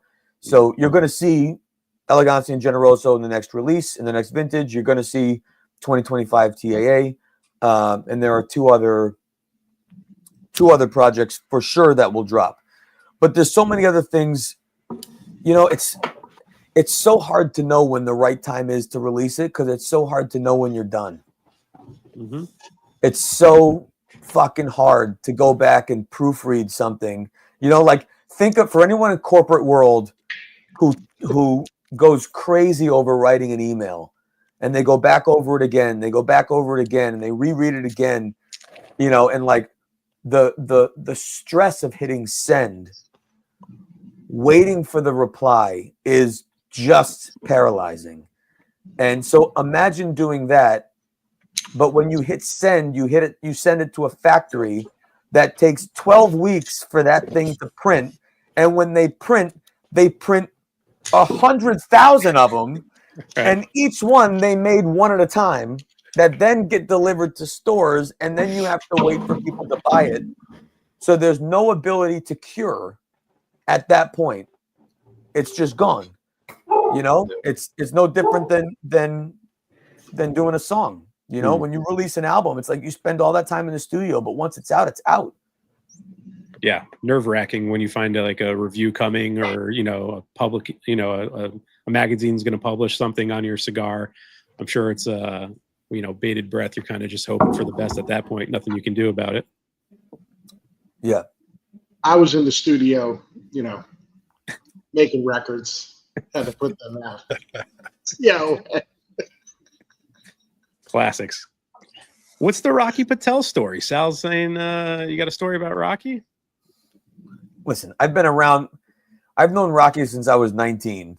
So I have so many Rocky Patel stories. We could do just a standalone. We should have Rocky on. I'll tell you what. Let's do a Cigars Unbanded with Rocky. Sure. And we'll commit to all Rocky stories. But in the time we have, we're telling Ferio Tego stories. There we go. I like that. No offense, Sal, but thanks for throwing it up. Let me ask the TAA question. Would you blend that? You might not do either. I'm just saying, do you blend that for the shop owners you think you want to close on it, or are you still intending it for the consumer? By the time TAA, I mean, listen, honestly, at this point, and this isn't to sound egotistical, though it surely will. Yeah. There was a point during Nat Sherman where I found myself chasing ghosts. When you start looking at what other people are doing, and then you start reading the reviews, and then you start seeing what's scoring on lists, and you walk into stores and you see what people are smoking. So then you pick that up and you say, well, I could do something like that. And then you start spending time trying to mimic something that someone has already done successfully and someone else already loves. It's a losing proposition. And so my audience is me. I know the song. I know what I want it to be. In the case of the Timeless TAA, for example, it's the only song I play like that. And so I just want to play it like that again, and I know at this point that there's enough of an audience that loves it, whether it's retailers or consumers, that they're going to bring it in. And hopefully with each one of these, you know, you have one more person who says, bro, you got to check this out. You know, I mean, I talk about Dave Matthews Band a lot, and I'm honest, I'm not a huge Dave Matthews fan at all. Besides Ants Marching, I don't think I know the name of another Dave Matthews song, to be honest. But I love Dave Matthews for two reasons. One, a college dorm mate of mine is the trumpet player for Dave Matthews. And Carter, the drummer, smokes Host. So I'm loyal because I have personal connections. But musically, I don't love it. But what I love about it is when you hear Dave Matthews, it either sounds like Dave Matthews or it is Dave Matthews. And you know the difference. And that's how I want to approach our work. I want it to sound like us. I want it to feel like us, taste like us. When the body hits, like let me tell you, man, when you guys did the Corona Gorda review, and I happened to chime in later, but listening to the way you were talking about it, I was like, oh man, that sounds like me. That sounds like me. Like, and the creaminess and the richness and all that stuff. I mean, it was like, man, that's crazy because that stuff sounds like what I'm trying to do. You know, like it's nuts that someone else is doing that because it's rare that you get, you know, this dichotomy of this and that. And then when someone said the rapper wrong, and when the rapper was said wrong, I was like, fuck, that's not me. And then you corrected him and you were like, no, it's Ecuador Corojo. And I'm like, holy shit, I think it's me. And it was.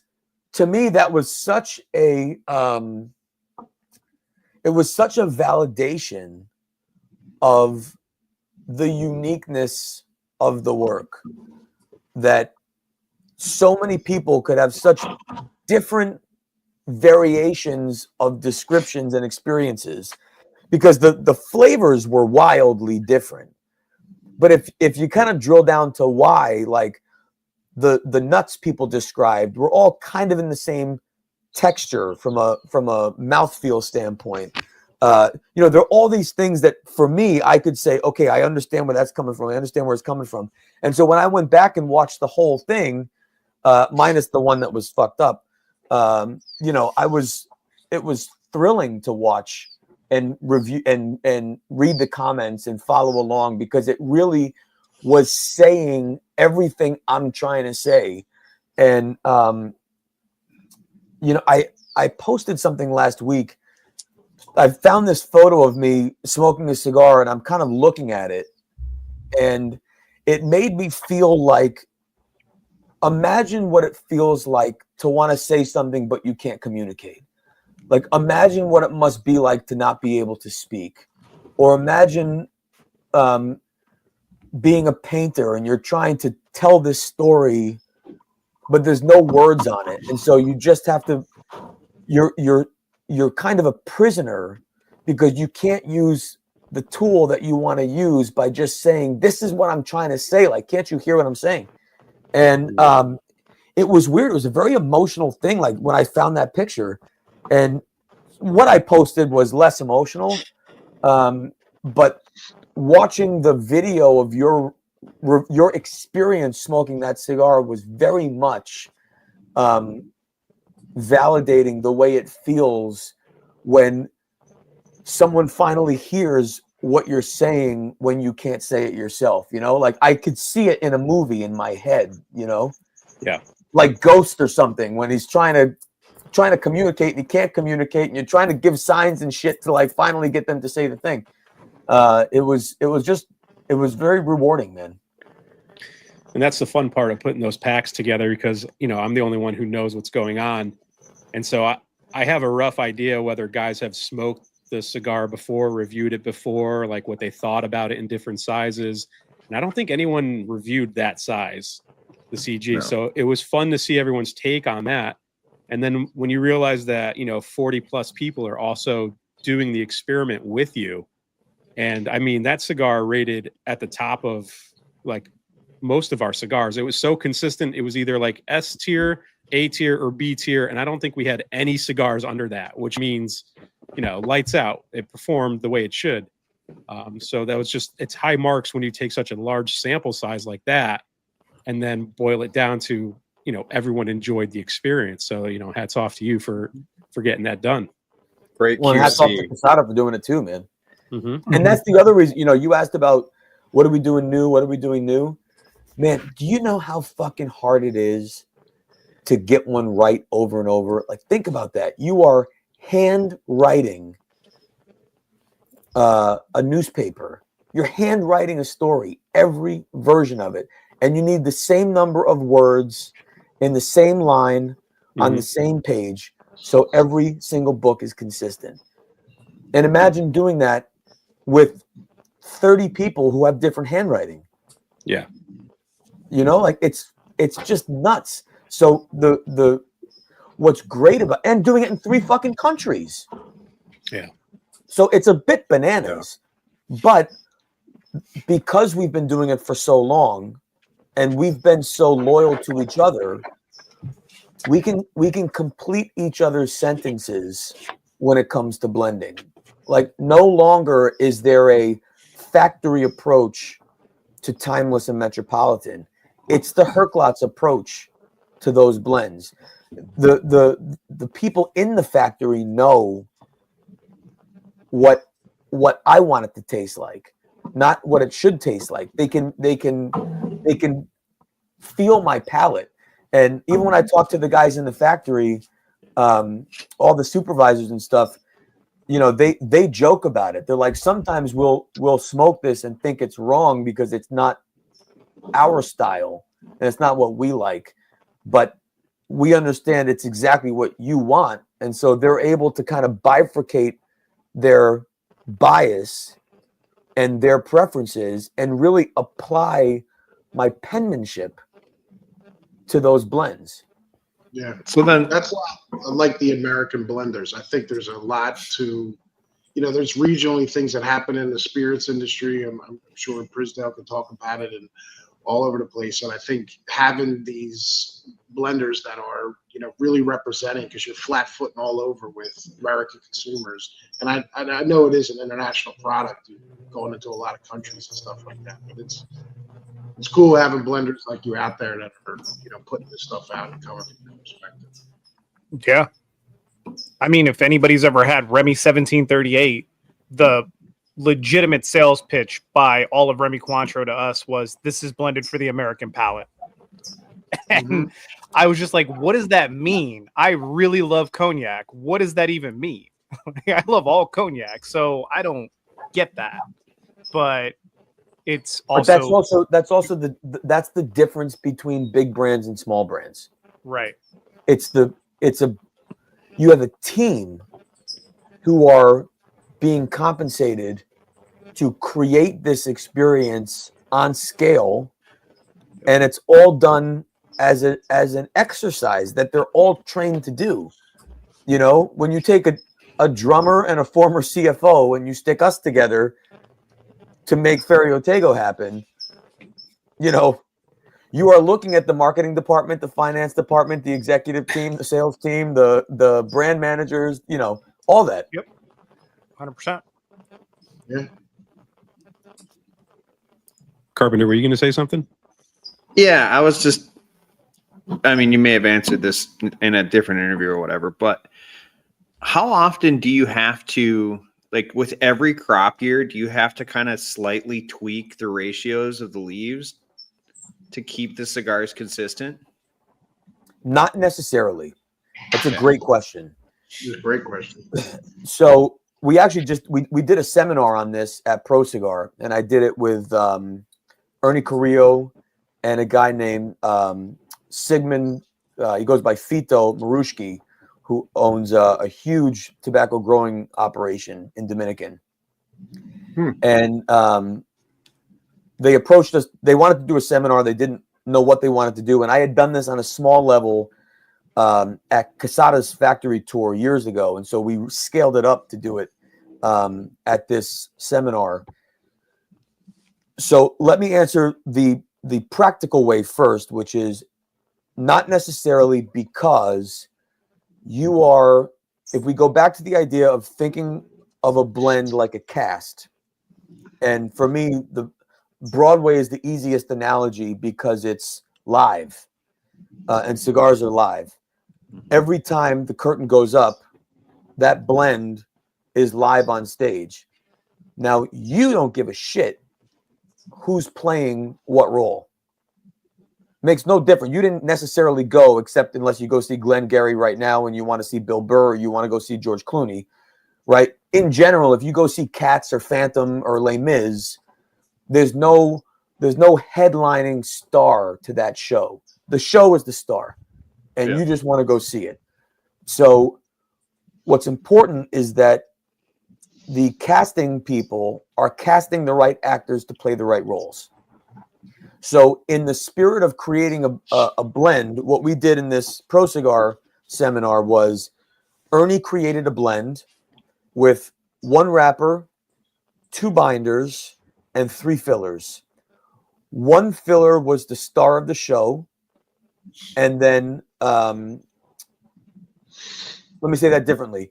It was 1 leaf explicitly of this, 1 leaf explicitly of that, and then what's called the rest. So you fill in the 52 ring gauge with the rest of this tobacco. So if you think of that, you have 1 wrapper per blend, 2 binders per blend, 1 filler A, 1 filler B, and then probably 2.5 of filler C. And each one of those represent 1 seed, 1 priming leaf position, 1 farm, 1 vintage. So all 4 of those variables go into all 1, 2, 3, 4, 5, 6 of those tobaccos. All right. So inevitably, you're going to run out of this one, the one that you're using 2.5 of. You're going to run out of that one before you run out of these. Wrapper, 2 binders, 2 fillers.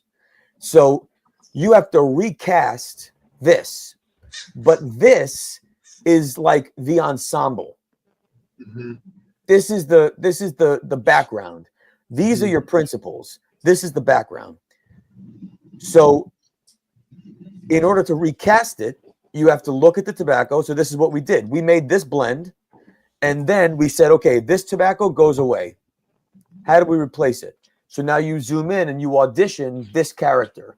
This character was this year, this leaf position, this vintage, this seed, this location. So the first thing we did was make this blend, but we replaced this tobacco with the same seed, same vintage, same priming, but from a farm that was about 15 miles to the north. Everything else was the same. Yeah. Made the blend totally different. Shit. So why? So then we go to Siegfried. And Siegfried said, well, in that year, that was a particularly hot season, and it's hotter when you go north. And so in that case, it changed the relationship of that tobacco. So that one goes away. Now recast. We ended up going back to the same region where it was originally. We went to a newer vintage that was similar, even though it was younger. And we dropped down 1 priming to account for the youth. Okay. And it performed closer. Now we're smoking it brand new. So then you add the element of age. And once it comes out of aging room, it should behave the same. At least close enough so that when you watch the show, you can't see the faces of the ensemble. And so you don't know what actor's playing the role. So in a perfect world, like where Ferio Tego is today, for Summa, all of Timeless and all of Metropolitan, we are constantly having to find an understudy or constantly recasting 1 actor to play the role of 1 tobacco, 1 at a time. Mm-hmm. Now, that's important to put into context because Ferio Tego was putting the show back on Broadway again. We had to recast every character. And it wasn't just 1 show, it was 9 shows that we had to recast every character to bring back to market. So that was a Herculean feat, especially in the middle of a pandemic when we couldn't travel to the factories and every factory was already at max capacity. So that was just stupid. But that is the exception, not the rule.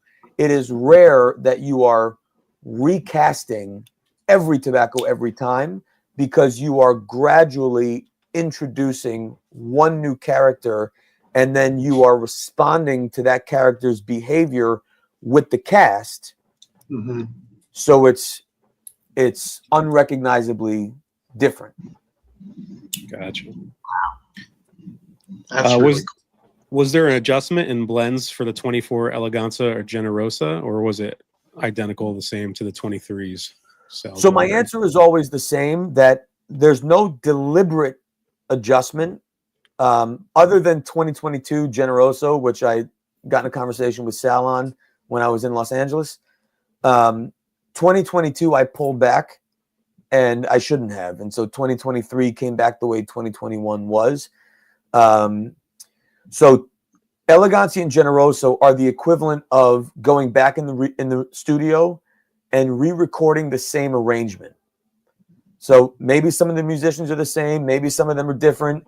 If you listen to it, you're like, yeah, I love this tune. It's like listening to your favorite song live. Like, it's exactly the way I remember it. If you listen to it, if you listen to the live album and you listen to the studio album of that same song, maybe you detect some differences in some things, but by and large, that's the winemaker's approach of every year. When you make Chardonnay again, you're not making the 21 to taste like the 20. You're making the 21 to taste like Chardonnay, your Chardonnay. And it should be close if it's the same winemaker's approach, but there's obviously some artistic discretion. Mm-hmm. And the same with the TAA for that matter. Cufflinks has a question here. He said, have you had any blending or cigar business experiences that felt like a mishap at the time, but in hindsight ended up being critical to future success? Wow, that's a deep one. That's a good one. Yeah. I'll give you, yes, endless. The first was when I joined Nat Sherman, every blend I did, I created like it was a brand new product. New packaging, new bands, new box, new everything, new art. And so you could look at 4 shelves deep of our blends, and it did not look like a brand. It looked like a cigar shop. You would have no way of knowing that any of them were related. Now, the good news was in 2017, after the company sold to Altria, we rebranded everything into the families that you see today. So, like, you held up Skinny, you held up at OG Sterling. Now you look at the new Sterling, it makes sense. We moved it into Timeless. Panamericana, I don't have an old one here, but the old one looked entirely different. Now it fits within the family. So that was an opportunity to correct. So that one stands out for sure. The second one might be starting a cigar company during a respiratory pandemic. You know, looking back at that was maybe a mishap. Launching everything as quickly as we did under Ferio. Some people suggested that was too aggressive, and maybe it was. But if you look at us now, you know, it was a lot to chew as we were doing it. It was a bit of drinking out of a fire hose for retailers. But now here we are 3.5 years later. And so any new customer approaches our portfolio like they do any other new portfolio. And so if you're dealing with an existing company, there's a lot to look at and a lot to explore. And so let's figure out where to start, and then we figure out how to grow. But there were certainly things that if you could magically go back, maybe I would have done differently. But at the time, they were so meaningful. And you know, I spend so much time wrestling over decisions. You know, you think about them, you talk to people about them, you pray about them, and ultimately you make a decision confidently. And so I'm a big believer in I don't regret my decisions, but I do believe in making new correct decisions as time moves on. So correcting the portfolio for Timeless and Metro was the right thing at the right time. Looking at Ferio Tego, tweaking Supreme a touch, remastering Metropolitan and increasing the body in those without changing flavor. Those were correct edits that are not reflective of mistakes. They're reflective of new correct decisions for a thoughtful and successful future. Yeah, makes sense. And that's where it brought to you today, right? If you didn't make all those decisions, who knows where you would be at this time and point. So it seems like it's all panned out pretty well. And even Ferio, you know, I mean, we launched Elegancia and Generoso, but we lived with 2 SKUs in our flagship brand for 2.5 years. You know, that's not a big footprint for the flagship brand to live under, but we had to prioritize restoring Timeless and Metropolitan, and you can't do both. So that made Ferio have to sit a little bit and live as Elegancia and Generoso, 2 blends, 1 SKU each. But I also believe that made the story easier to tell because it eliminated deep purchasing and it eliminated decisions. You want the creamy one, go Elegancia. You want to go earthy, spicy, smoke Generoso. But you're going to understand what I'm doing. And just stay tuned. You know, I'm going to get there. But at least this is the most symbolic way of saying, you know, I can play hard and I can play ballads. And let me get the old albums out again. And then I'm going to release this new one. And now we have Summa. Right. Beautiful. And we had to celebrate Timeless 10 years, you know, so that took time and effort. And that elevated Timeless, it helped Ferio a little, but obviously that was a play on Timeless. So, you know, I'm playing a long game. You know, if I look at year 1, year 2, year 3 of Ferio Tego, eventually I'm going to look back and say, the first 5 years, this is what we did. And then as it gets long enough away, then I'm going to say in the first 10 years, this is what we did. And what we did in the first 3 years is not going to make a difference what year it happened in. It's hard to believe it's only been 3.5 years. Feels longer, just probably because you've been in the industry and everyone just associates you with cigars. You know what I mean? You're not a fresh face. We started shipping in October of 21. So 22, 23, 24, and June of 25. Yeah, 3.5. Wow. Derek wants to know about aging cigars. It's always a hot topic. Do you have a cigar you feel in your portfolio that benefits from a little bit of age on it? Yes. Wine, cigars, and people all age the same. And that means that the most aggressive and obvious and over-the-top traits soften over time. But if you were kind of mellow and boring to begin with, or light and easy to begin with, there's not really a base to springboard into something that becomes, somehow over the top later. Maybe people are different, but let's look at wine and cigars for a second. It's the easiest to equate. If you've ever had a wine that was 30 years old, it was probably not a rosé from Provence or a Pinot Grigio from Italy, because those are young, bright, fresh experiences that benefit from being consumed in their youth. But you can drink, and same with reds, Gamay. That's a light-bodied, bright, fresh red that will not get better. Beaujolais, same thing. You drink it the year it's released, because 2 years from now you're putting it on salad, maybe. But if you look at the wines that do benefit, Cabs, big red blends, even Chardonnays, they have body that is so big that it has the capacity to withstand time. And cigars are exactly the same. So if you look at our portfolio, for example, I've smoked Sterlings with 10 years age on them. They're delicious. All of the Timeless has the capacity for long-term aging. Certainly, all three Ferio have the capacity for long-term aging. Metropolitan has less capacity for long-term aging, but by design, they have slightly lighter body and slightly less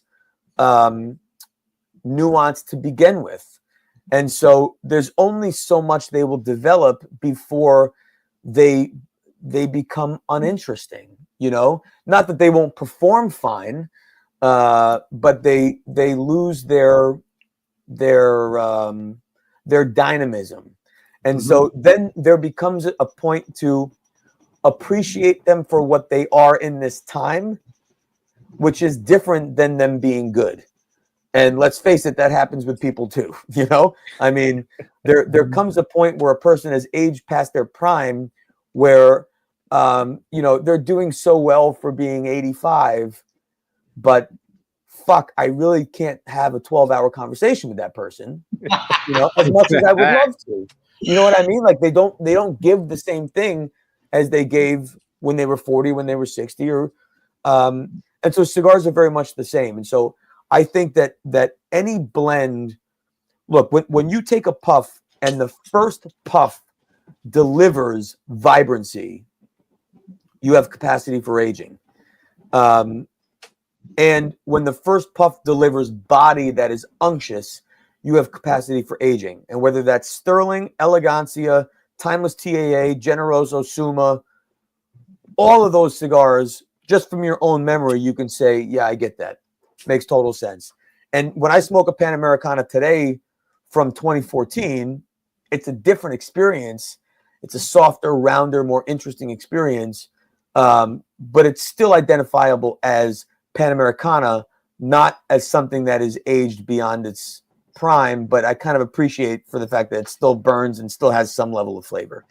Now, the other thing I'll say, though, is temperature and humidity play a huge role in that process, as do wine. So the colder, darker, and cooler you keep wines, the slower that process of development is. With cigars, the more humid they are and the warmer they are, the faster they change. The cooler they are, the drier they are, the slower they change. So if you really want to hold cigars for long term, you want to do them slightly cooler and slightly drier than your typical 70-70 approach. And Hello's asking about ring gauge. Does that affect the aging? You know, the larger sizes. You think that more tobacco probably takes a little bit longer to age anyway, right? Thicker ring gauges. So everything in it is going to go through the same process. What I would say is you have less forgiveness in thinner sizes if your humidity is wrong, because tobacco shrinks in lower humidity. And so the more tobacco you have in filler, the longer it takes for that tobacco to separate from its wrapper if it's dry. So we've all seen cigars where the wrapper is rippled, you know, and so you know right away, all right, that cigar dried out and someone brought it back or didn't bring it back, because that has lost the oil that is keeping it in full body form and attached to the wrapper. And so the wrapper, you think about it, that wrapper is applied wet and stretched into that filler. You're at maximum humidity. As that settles, there is no space between wrapper, binder, and filler. So the only thing to cause that separation and ripple would be a significant reduction in humidity, where the oils are evaporated and dried. And so then each tobacco is kind of constricting, and then there's no way to repair that either. Right. So humidity is an important thing. I believe in 65% as your lowest, especially if you're bringing temperature to the same. But I love 65 long term. Great. Hell yeah. Yeah. Those wrappers look like paper mache when they lose all that humidity. They're just ready to explode at any second. And you know, as soon as you pick it up, I mean, you know, Like everyone looks at wrapper, binder, filler. We talked air. I mean, talk weight. Take a brand new cigar, brand new, and put it on a little. I have a scale right here on my desk, and that's part of my process. I mean, I'll tell you right now.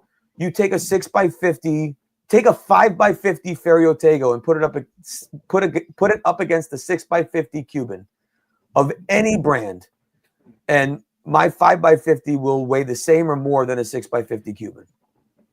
Yeah. Whether it's underfilled, whether it's lower priming, whatever it is, it's weight is an important part, and part of that weight is moisture. Right. Sal's piggybacking off of that, like recommendations for humidity levels for the Elegancia, Generoso, and Summa. Like, do you have a sweet spot for you? So not necessarily, but every cigar I own is stored with Boveda 69%. Okay. There you go. And most of those cigars are rolling with me for like 5 days before I smoke them. You know, and I don't travel with humidity. I travel with a Ziploc bag and I throw it in my bag. And, you know, cigars are more resilient than we give credit for. So Absolutely. I don't carry the suitcase or the lunchbox and, you know, everything has humidity. That's not how I roll. Plus all my cigars are in cellophane. Yeah. Cubans are different. And I know Sal loves Cubans. And so, you know, I think with Cuba, having wrappers exposed, you might want to maintain and preserve humidity throughout. But for me, my stuff is rolling around all the time. You know, I age my cigars in my car usually every week. And I just found one in my glove box that was dry as a bone and so delicious. I loved every minute of it. All right. Well, we're getting towards time for the episode here. Anyone on the panel got any other final questions you want to shout out to Michael before we wrap up? I'm good on time too, so please, okay. I don't want to rush us either. How big would you, from as a business question, like from a cash flow standpoint, like having Timeless and Metropolitan as like a, you know, it seems like there would be like a base for what you've done with Elegancia, Generoso, and ultimately Summa. Like, it's such a cool, different story than a lot of new brands or new companies would have, you know. And how much of your, you know, long term do you see the success kind of came off of that, with being able to have that in a portfolio immediately and go to market with a real diversity of blends? You know, does it help your creativity in that point to have, you know, I don't want to call them reruns, so to speak, but to have something there where you could come in and come to market as a new company with that much and with customers? Because, you know, being a host customer for a long time, you know, I'm pumped to see Ferio Tego coming, and I know that's going to be there. How did that help? So for every bit of advantage that it presents to allow us a one-of-one story, it also presents an alternate disadvantage, because when we acquired the brands to bring them back to market, which sounds like, you know, guy's just going to roll out hits, you know, that's great. Well, sure it is, but how are we going to sell an enterprise level portfolio when we don't have an enterprise level distribution network? You know, we're brand new and we just spent all our money acquiring the work back. Right. So now we need to enter into an enterprise level distribution agreement. Now, as stars align, we entered into a distribution agreement with Davidoff USA. Not bad. So sure, now you could say, oh, there's another advantage. You know, the guy walks into his alma mater and says, hey, do me a favor. Well, not exactly. You know, it's a business. So now we enter into an agreement for Davidoff USA to be our distribution. Well, that's great. National distribution. Well, not exactly, because now we're a startup that has to have enough inventory in place before we launch to support restoring 9 blends to market that have pre-existing audience, and not just restore them to market, but have inventory, because hopefully we're going to get reorders.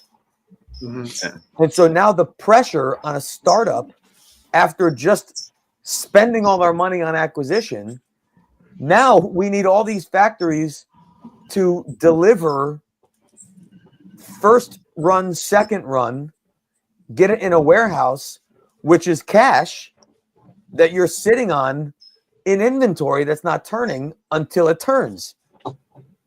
So sure, it was. Yeah, it's both, man. It's both. And that we also then inherited guys like you who were so excited to see these brands come back. And as many guys there are like you are the same ones who have a bias against it.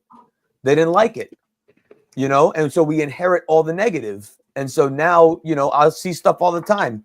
Ferio Tego is just a regurgitated, resuscitated Nat Sherman. You know, the blends were trash before. They're trash now. You know, I never liked them. You know, it's and Ferio Tego, that's just an overpriced Nat Sherman. So it's stuff like that that we're up against. Which is, you know, it's a set of challenges, bro, that that I can't think of another company having faced. But so what? You know, I mean, that's what it's with Davidoff. It's almost like if next Friday comes, I didn't get the rent, out the door I went. Yeah, bro. It's, I mean, it's like, you know, I went from thinking I want to be in real estate to buying 12 buildings, and you know, now I'm looking for tenants. You know, it's just it's a crazy thing. The good news is, my business partner Brendan, you know, he and I, we're 50-50. It's only the two of us. We're not beholden to investors. We're not beholden to partners. It's us and the patience of our wives. You know, Davidoff has been an incredible partner, and Quesada, Plasencia, and the Camacho factory, Agroindustrious. Yep. You know, you got basically 6 parties plus Cigar Rings, Humidiv Group. These are all parties that from the beginning said, look,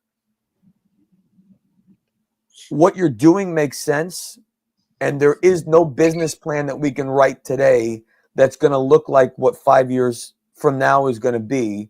But we trust you. We believe in you. We've worked together long enough that let's just go. I mean, I've shared this before. When we did the acquisition of the brands, and then we called the factories and said, look, we bought the brands. So it was in November of 20. So we said, you know, after you reopen in January, we'll call you all. We'll spend the holidays getting our heads around what we're going to do, and then we'll talk about how to restore volume again. By January of 21, bro, the boom was in effect. No factory needed our order. Like, we were so excited. We bought the brands. Hey, we're going to bring volume back to your factory. You know, don't worry about a thing. By the time we call them back, they're like, dude, we don't have capacity for an order. And then we're like, well, we need our first run. This is what we think we're going to sell. This is, you know, what we want by blend. And they're like, well, how are you going to sell it? And we said, well, we have no idea how we're going to sell it, but we need you to start production now in January of 21, so that by March, April, May, when they're ready, we'll have that plan in place. But if we don't have something to sell, then we're screwed. Right. But we also don't have any money left for a deposit. For you to start production. And every factory, bro, Quesada, Plasencia, Honduras, Davidoff, Honduras, Cigar Rings, Humidiv Group, all started production in the COVID boom when they didn't need our production. They all started production with no money. That speaks. They were so pumped of just that we were going to do it. Then fast forward, we did the Davidoff deal, and now our volume estimates have changed. So now we go back to the factories and say, hey, good news, bad news. Good news, we know how we're going to sell it. Davidoff USA is our distributor throughout the United States of America. Holy shit, yeah. Bad news is we have to double our original estimates in order to do our first fulfillment. And we still need it by, you know, August. Yeah. Jeez. No problem. And we had 100% of our order in Tampa, Florida, by the middle of September 2021. It's fucking awesome. That's cool. Yeah. just speaks to all the relationships that you had built through all the years in the industry, and they were willing to take that leap with you. Yeah, man. And believe in you. Yeah. But to go back to Skinny's original point, advantage or disadvantage, Right. you can look at both sides of that coin on every single conversation or situation or reality that we have faced and still do, Yeah. Glass half full or empty, you decide. Either way, it's half, and Right. that's a lot better than a lot of other folks right now. Sure. There you go. Sal wants to design a Ferio Tego lounge. Maybe you can work with him on that. Huh? That'd be something. You find the address and draw up the contract, Sally boy. There it is. All right, Michael. Anything else you want to pitch on the way out? Anything to keep our eyes? I had a open question. for? Oh, go ahead, Michael. So, Mike, you travel a lot. We have a lot of Connecticut guys on the panel, a lot of East Coast guys just in general. What is your favorite slice of pizza? And what state do you go to get said slice? So this is no different than asking my favorite cigar. Okay. Which the easiest one to say is the one I'm having in the moment that you ask. Sure. Which is true. It really is. Listen, everyone on this panel knows exactly what I'm saying. When you have an hour and a half to go smoke a cigar, the level of discretion it takes to figure out what you're going to cut and light based on the collection that you have is crazy, right? Mm-hmm. I mean, so you have to pick the right thing for the right moment. And sometimes you want a good slice, and sometimes you want to eat pizza with a fork and knife. And so that is entirely my approach. So I do love a very classic New York style slice. Love it. But I also love Neapolitan style fork and knife to start any great Italian meal. I grew up in Northeast Connecticut, which did not have the Connecticut style pizza. We grew up, all of the pizzerias were Greek. So we grew up with grinders shops that sold pizzas, which are a much more kind of New York, almost Buffalo style round pie, but cut in squares. So sometimes you got stuck with the middle slice that had no crust, sweeter sauce, a little doughier. But living in New York or the New York metropolitan area for 20 years, for me, a cheap, good, crunchy New York slice, pat the grease on a paper plate, standing. Yeah. With a fountain drink. Yep. There is nothing that beats that, whether it's 11 a.m. for lunch, 3 p.m. for lunch, or 3 a.m. for recovery. It's, for me, greasy pizza in a paper plate is always the right answer. Well, I heard New Haven. I heard he said New Haven has the best pizza. That's what I heard. I don't know. It's really good. And actually, I just, when I was at Stanford, there's a Sally's that just opened up in Stanford. Yeah. And before we hit the event, I went to Sally's. It was great. And there's a joint here in New Jersey where I live that's bar pie, which is even thinner and crispier and delicious and great. But I'm an unbiased guy. And it's no different than, you can't love New Haven and call Chicago shit. That's like being a vegetarian and saying that this Wagyu steak I just made is terrible. It's not. It's something you don't like, understand, or want. If you came to see Limp Bizkit and I played Mozart, we are not going to have a nice evening. You know what I mean? But if you happen to like all of it, or you at least have the ability to appreciate music, then you're going to find something that you love about it. And that's how I feel about cigars. That's how I feel about pizza. That's why I had a Negroni and wine. God, I want some pizza now. Me too. Bro. Who brought that up? Yeah, Michael, of course. But we'll piggyback off the last debate we're having on the last Unbanded. What's your favorite cookie? Oh, man. See, this also becomes tricky. But it's I think the uncontested winner is my mom's chocolate chip. Yeah. When I was in college, I went to music school in Boston, and I used to give kids would enter every semester. It's not like you started in the fall. Every semester there was a new class rolling in, and so I would go to the student parent orientation on their first day, and I would speak as the student perspective, and I would give a whole speech on the importance of the care packages that you send, like definitely send soft toilet paper because we can't afford the good stuff. Please send any compelling police reports that include our classmates, so we know what they're doing.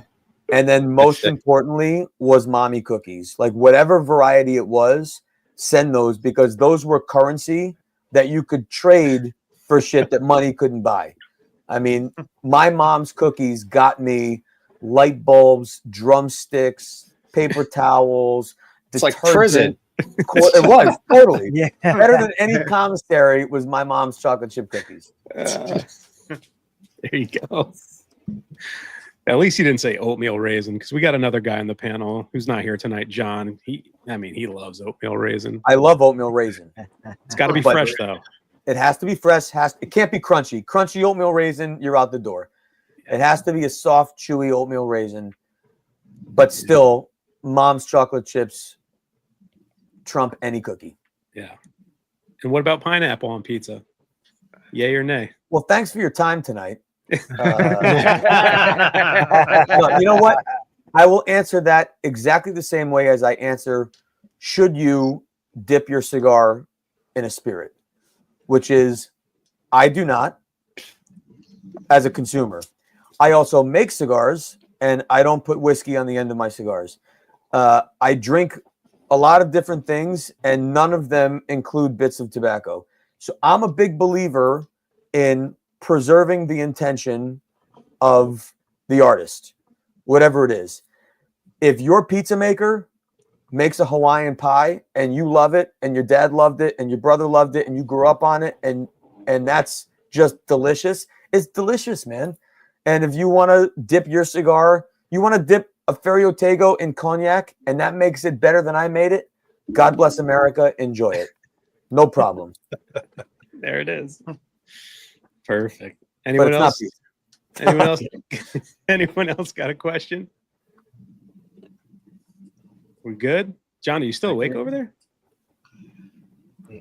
Yeah, he's tired. Long night in the poker room. Wawas? What did you eat, bro?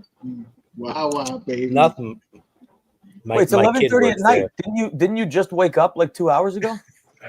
No, I woke up like 35 hours ago. Oh, okay. So the hour is right. It's just number of them was wrong. Yeah. Yes.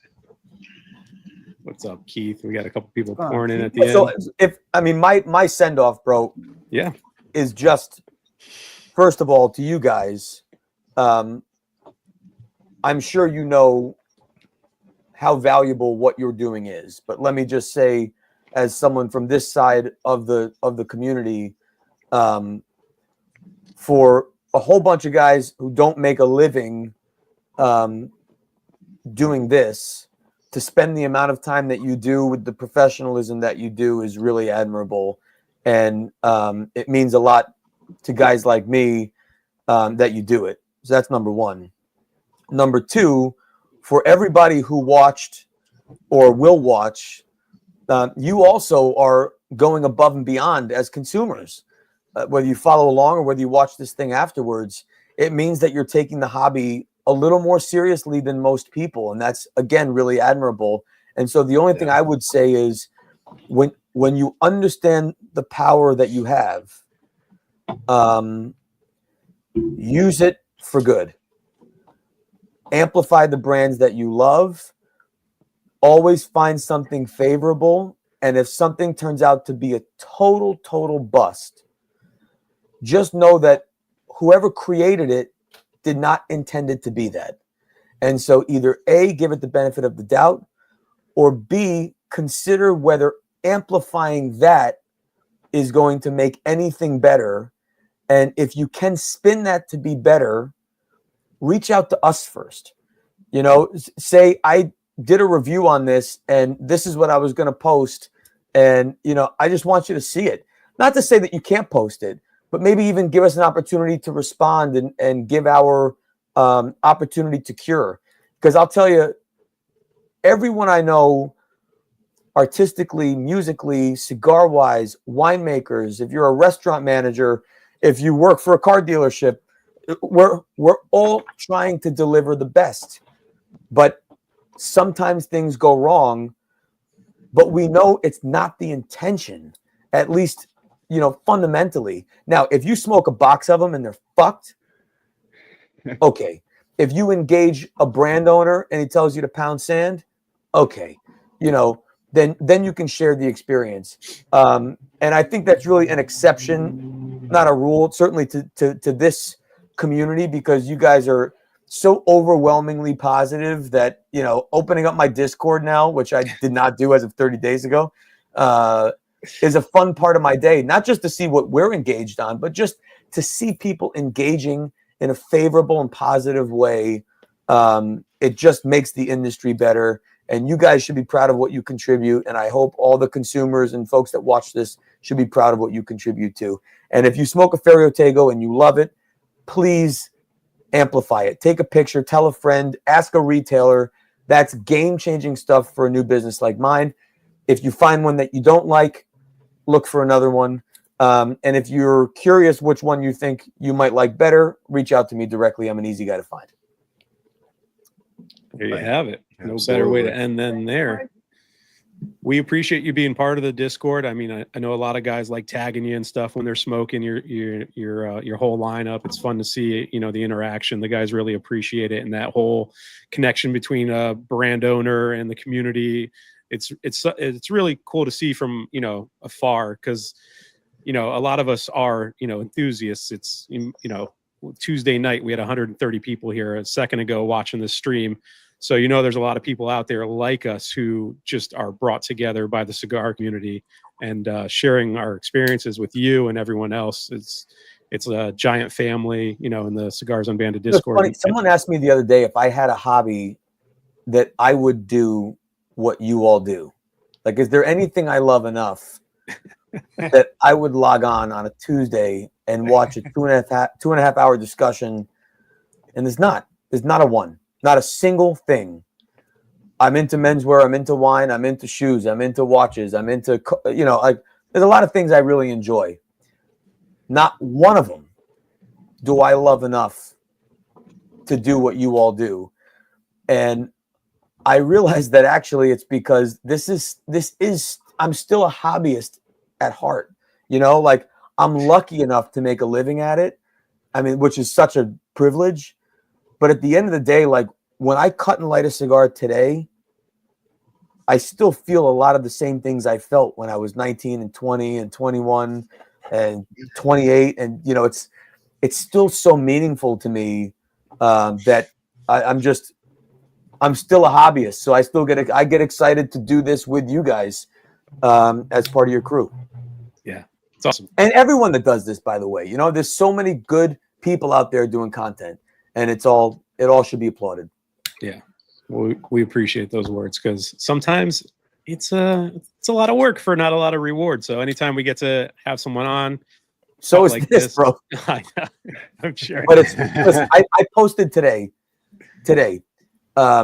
People say a lot, if you love what you do, you never work a day in your life. Not true at all. Not true. You work harder than you ever have. Probably harder than you ever would if you were just doing a 9 to 5, because you would be getting out at 5 to go do the thing that you've been thinking about doing for the last 8 hours.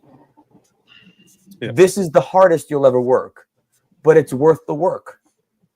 Doing what you love makes it worth the work. Yeah. Yep. So how about it? There you go. All right, guys. Well, thank you for your time, Michael. Skinny, thanks for hopping on, man. It's nice seeing you again. Thank you. Yeah. Everybody, love you, Skinny. Yeah. Appreciate you, fellas, man. Yeah, we appreciate anytime you want to come on, promote something, door's always open. Just send us a DM. We'll fire up the cameras and we'll have at it. Rock and roll. Yeah, everybody in the chat, thanks for hanging with us. Guys on the panel, it's been a pleasure. And we'll see you Thursday for the next Unbanded episode. So have a great week, everybody. See ya.